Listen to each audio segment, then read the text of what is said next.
Thank you. It's great to be here today, and it's nice to. I was thinking I think it's good when you're a closer in baseball. I don't know if that's the same way with convention speaking events. Anyway, it is great to be here. And I was just in the elevator with a young lady, and we were noticing the video, and it said tonight there's a libertarian debate on Fox News, and I was like, wow, how interesting is that? And it reminded me of this obituary I've got to share with you. I know that didn't make any sense at all, but it will in a second. So this is a real obituary. Marianne Nolan died last month, and her obituary says, faced with the prospect of voting for either Donald Trump or Hillary Clinton, Marianne Nolan of Richmond chose instead to pass into the eternal love of God on Sunday, May 15, 2016. And I think, well, I guess the future is bleak sometimes, isn't it? And that's a good segue into just this guy right here. So David is a guy that's at our mission right now. When David was a child, he was thrown into a ring to fight with other kids. And if he lost, his dope cook dad would beat him. And so it's no wonder that he ended up with an assault felony and in prison. And then now out of prison and homeless at our mission. It's interesting, after getting to know David a little bit and seeing how intelligent and how gifted he really is, I believe that if David had been raised in my house with my parents and I had been raised in his, very possible he would be the one standing here today sharing with you about a guy named James with a felony on his record, right? Very possible.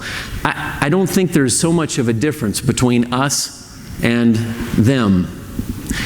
And yet, I've got to admit that when my wife and I co-founded our ministry work 16 years ago, as we got started in it, we really did have an us and them kind of paradigm. We saw those who had, and we saw those who didn't.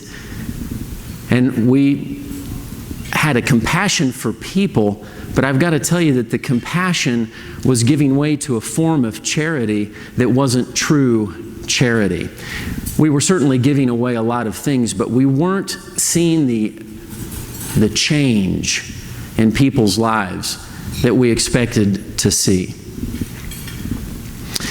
What we were learning along those first few years of ministry was what Robert Lupton would later coin in his book, Toxic Charity, as the 5 steps to dependency. And I want to share them with you today.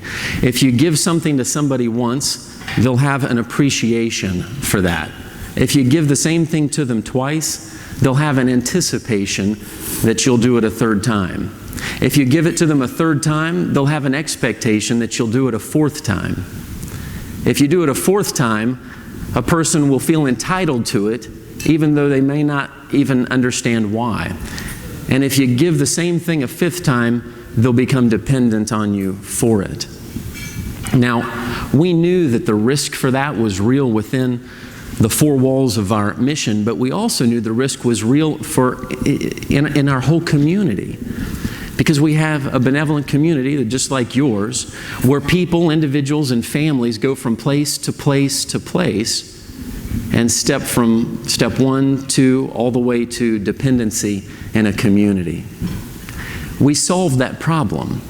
Nearly 10 years ago, I launched a software system in our city that connects churches, charities, and other benevolent organizations online real time. This work of our True Charity Initiative has connected more than 70 organizations now that are equipped with information on more than 60,000 individuals who have received service within our network. Now, that information empowers every charity worker, every social worker, every church worker with what they need to steward their resource more effectively and to target their charity more accurately. In the late 1800s, the great impetus for centralizing the work of aid and relief for the poor into the hands of the state had much to do with the lack or inability of organizations, churches, and charities to coordinate their effort. But now, in 21st century, with the technology that we have and the tools like the ones that our True Charity Initiative champions, Those days are over, right? And if there ever be a time to revert care of the poor from the hands of the state to local neighbors, is not that time now? I know that nearly 2/3 of our federal budget is spent caring for the sick, hungry, elderly, and poor every year. That's a work that was once shouldered much more at the local community level. And yet the need that I hope to express today is not one of fiscal solvency. It's one of human dignity. Years ago, I felt compelled to go and live on the streets. And I resisted that, you can imagine, right? And the conviction persisted. And so I finally went and I told my wife, Marcia, I said, I think I'm going to go and live on the streets. Now let me just tell you guys, if you ever feel compelled to go be homeless, take my advice, proceed with telling your wife with caution, okay? I didn't realize I was going to get the hand on the hip and the head wagging thing and I don't think so, but that's exactly what happened. But that night I was reading a book, we were reading it together, and it was called Crazy Love by Francis Chan. And we turned the page, and sure enough, Francis is describing a guy who takes off out of his home and voluntarily goes to live on the streets. Tears began to come down her eyes, and we knew that I was going to leave. So the next morning I got up with nothing but the clothes on my back and I went out and began to live with the homeless. Now you learn a lot of things when you do something like that. But there's one thing that was like a life changer for me. It was a life changer and really a ministry changer too. I knew a guy named Ralph. He's chronically homeless. And Ralph, on that particular evening I was with him on the streets, I hadn't eaten anything all day, and he had a brown bag with a sandwich in it. And the sandwich was cut in two. And he said, hey, James, you want half of my sandwich? I got to tell you, my first thought was, I didn't say it, but I know it was in there. It was kind of like, oh, I'm not going to take your sandwich, man. You're the chronically homeless guy who needs the sandwich. I don't, right? But I was hungry. And so it ended up that Ralph and I broke bread together. And when we did, this minister facade thing kind of came crumbling down, and I realized I've just been esteeming Ralph as the ministry and me as the minister. Him as just the recipient of my benevolence. I had not really esteemed Ralph as someone who could bless me, who could help me, and in this case, even feed me. Human dignity. You see, it's all too prevalent in our charity work that we look first at a person's deficit, their dysfunction, their inability, before we first look at their capacity and their potential and their ability. That every person has inherent value and worth is the heart behind our mission's Worth Shop. We call it a Worth Shop because we believe that work awakens worth in people.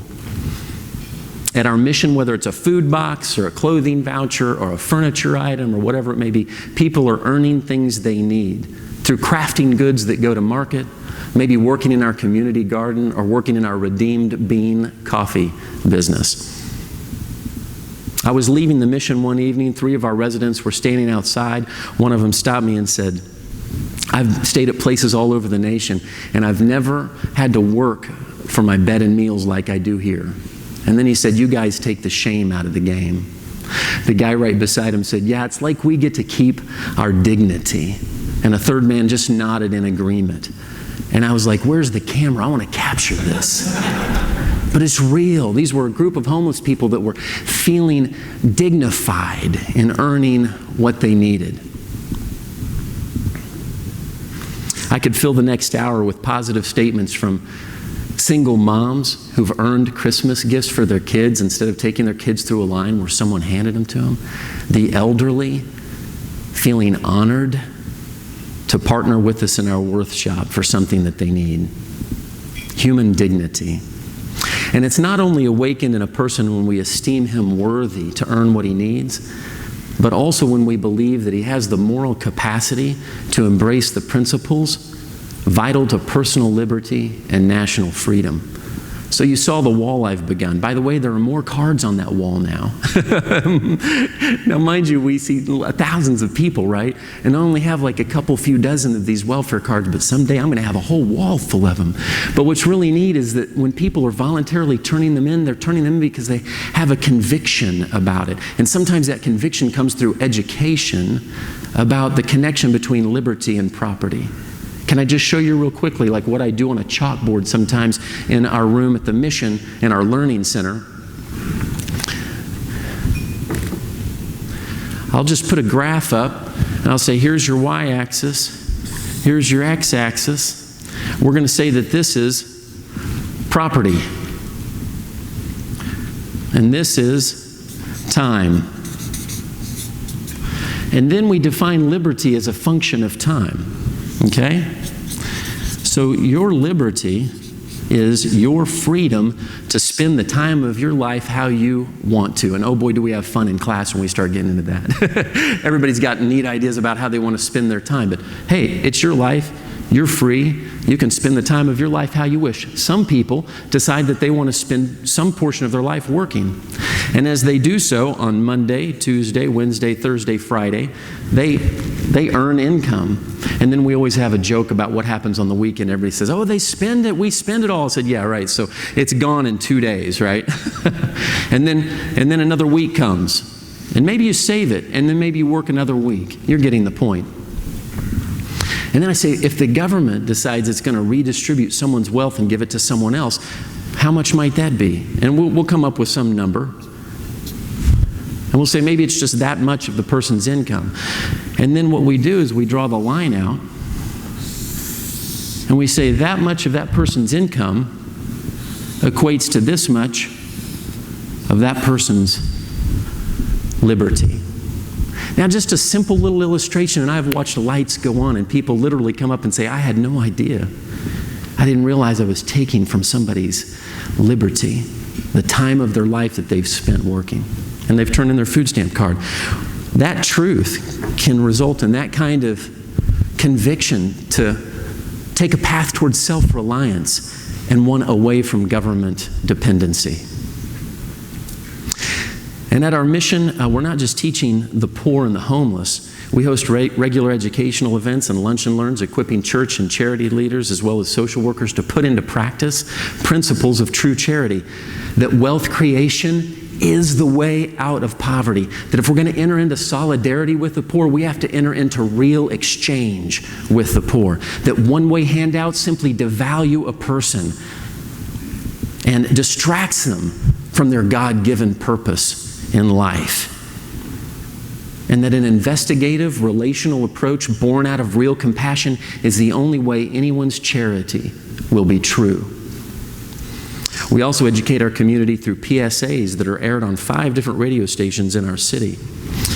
And so I've brought a couple for you. So I want you to listen to one. And this is the most recent one that we've done. And it's on the importance of work. So Chris, could you play the first one?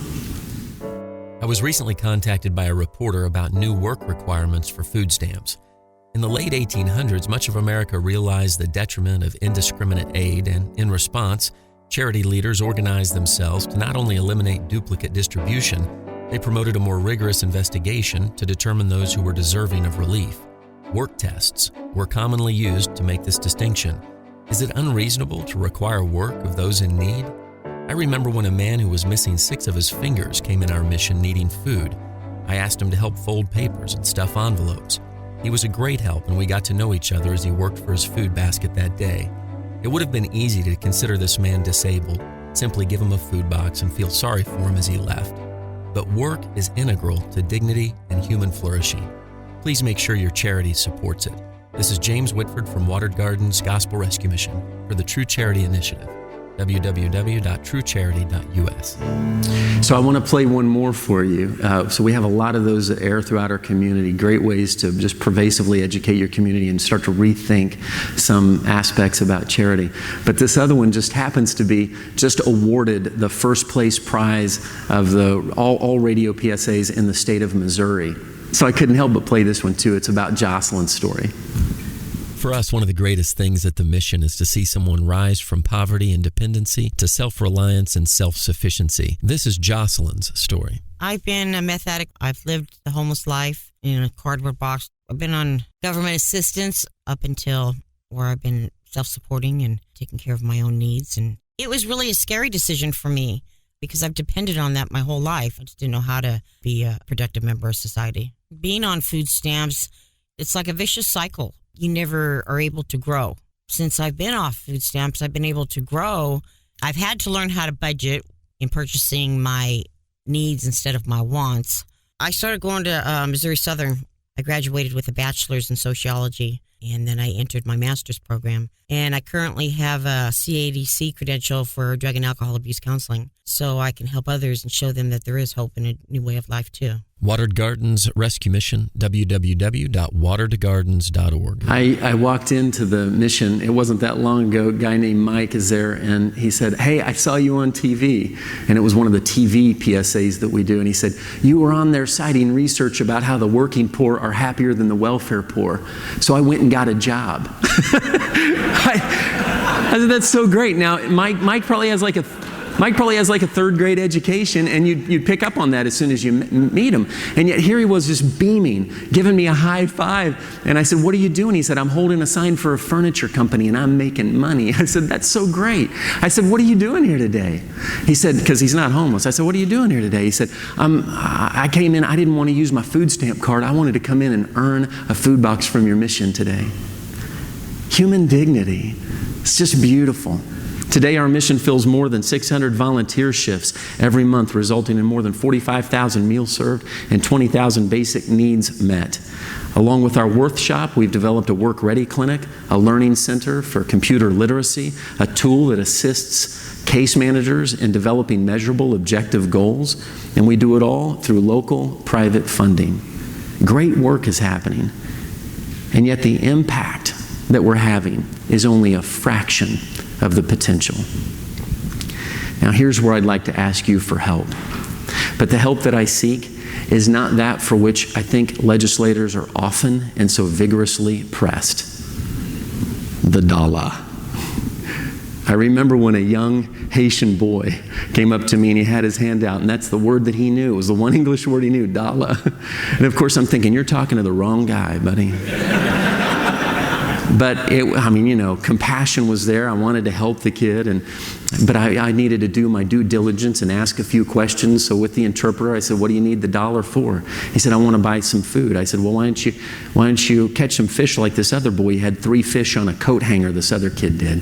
He said, "I don't have any bait." And he showed me some line in his hand with a hook and nothing on it. And I said, so I went over and I started wheeling and dealing with this other kid.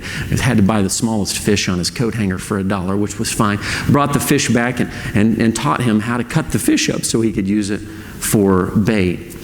The truth is that kid didn't need $1. $1 really wasn't the answer to his problem. Now I've got to say, I noticed this gesture not long ago when I was in Jefferson City at our Capitol. And I thought it was kind of sad to see so much pressure on you to solve everyone's problems, to generate revenue from nowhere, to fund every good cause. Now, I'm not sure how many have addressed you who have maybe earned the right to tell you that that's not your responsibility. But let me humbly propose that maybe I have. Over the last 16 years, my wife and I and our 5 kids, a great team of people, have sacrificed quite a bit. We have wiped tears and blood from the faces of the poor. We have bandaged and treated infected wounds of the mentally ill. I've laid my head to rest with the homeless in the streets. And I can tell you that it's not your responsibility to do what I and that team of people have been called to do. It's not that I don't need your help. It's just not funding that I need. I do need your help. Ministers like me and missions like mine, we need your help. But the help that we need is opportunity. We need greater opportunity. Folks, hear me when I say this. Not a week goes by that my opportunity to positively impact a life is not being adversely affected by government funding. One young man was living with his mother until he was advised by a government-funded agency to leave her house and come and live at our mission so he would be qualified as homeless and could get into HUD's rapid rehousing. That's happened at least a handful of times that I know of. It's once every other week probably that I hear some conversation about someone who can't work for anything but cash under the table because his disability attorney has told him that if he got a real job, it would hurt his case for early SSI. We had a focus group of homeless people years ago just wanting to understand more about welfare and began to ask some questions. And they all ended up saying, we're on food stamps, but it's right, we don't really need to be. We know that. We said, well, why don't you give them up? And even as we discussed incentivizing them to give them up, they all said no. We asked why. They said, because we're afraid that if we give them up, we'll never be able to get back on them again. My mission and others in our charity network and missions in your city are endeavoring to provide relational, accountable, challenge model ministry, but are very much undermined by a variety of welfare programs that represent low-hanging fruit, the seeds of which give rise to dependency and despondency. We've worked hard to connect our city in unique ways. We've pervasively educated our community in methods and techniques of how to really help the poor. Our network of churches and charities is robust and I believe has tremendous untapped capacity. For communities like mine that are in your state, who have readied themselves as we have, show us greater opportunity. Opportunity to be the first and primary response to our neighbors in need. Thomas Jefferson said, the further the departure from direct and constant control by the citizens, the less has the government the ingredient of republicanism. Pope Benedict emphasized this importance as he discussed subsidiarity in his encyclical Caritas in Veritate, or Charity and Truth. He wrote, subsidiarity fosters freedom and participation through assumption of responsibility. It respects personal dignity by recognizing in the person a subject who is always capable of giving something to others. By considering reciprocity as the heart of what it is to be a human being, subsidiarity is the most effective antidote against any form of all-encompassing welfare state. It's only within the framework of this principle, subsidiarity, that communities can exercise true charity, ennobling and empowering the poor and restoring dignity to their fellow man. David's now entering month 4 of our Work Ready program, and he is one whose dignity is being restored. It's beautiful to see the transformation that's happening in him. To conclude, let me encourage you to consider that the best way to foster opportunity in communities throughout your state may be to think not of funding those things you think will work, but simply stop funding those things that don't. Work with the FGA and other organizations like it. Oh, wait a second. There aren't any other organizations like this. Just work with the FGA to craft intelligent policy that will empower local communities and missions like mine to care for our neighbors. And then envision with me a future in which communities get connected and educated to then lead and inspire other communities and states and a nation in a movement of carefully and conscientiously but deliberately replacing state-funded programs with local, compassionate, and effective true charity. Thank you.